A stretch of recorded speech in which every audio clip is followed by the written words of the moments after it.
อ๋อทุกคนพายุถล่มเฮือนค่อยหุ่นเอาเข้ามาอ๋อแม่ทั้งแดดทั้งฝนลงแม่ทุกคนเมื่อกี้ฟ้าห้องมาดังไปแห้งหนังตูมหลังคาก็พังเลยมันมาแล้วพุ่นน่ะทั้งลาวทั้งไทยให้ระมัดระวังกันไว้เด้อพุ่นน่ะโอ้โหว้าวม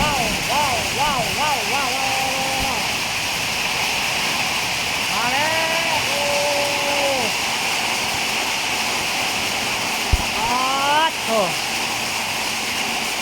นักจนว่าได้ยินเสียงเว้าเสียงพากน่ะพวกแม่หมาไปอยู่ห้วยธนาคารด้าน่ะอ๋อเริ่มมาแล้วพวกแม่หมาย่านฟ้าห้องไปรี่อยู่หุ่นน่ะรี่กับรี่บนโฮมมาได้ไปรี่หุ่นน่ะโอ้มาแล้วเอามันย่านนะทุกคนเลย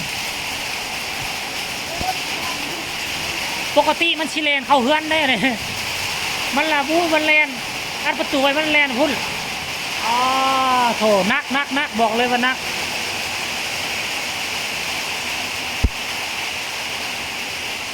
อันเสียงฟ้าห้องนี่มันนักกว่าฝนนะฝนกับมาธรรมดาซื้อได้เนี่ยโอ้เป็นยังกันฟ้าผ่าโอ้ทุกคนเลยนักนี่แม่คันมาเขามีอุงอ่ะนะมานั่นน่ะเขามีอุงมาพอพันกบน่ะได้เลยนี่ใครเลยเนี่ยโอ้ทุกคนมันห้องมาบันไดนี่เฮือนคือสิปีนเนี่ยฝนหรือซ้ำนี่ซื้อนี่สิลงแห้งกว่านี้ก็บ่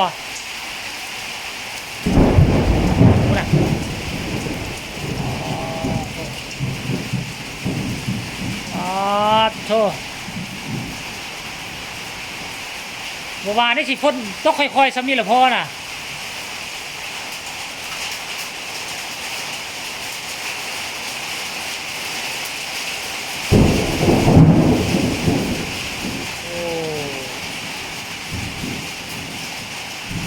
กำลังชิท่าสี่เฮือนซ้ำนะระวังสัตว์ก่อน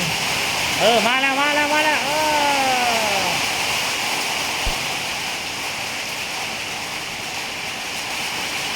ลมมาแล้ววันนี้ลมแห้งโอ้ว้าว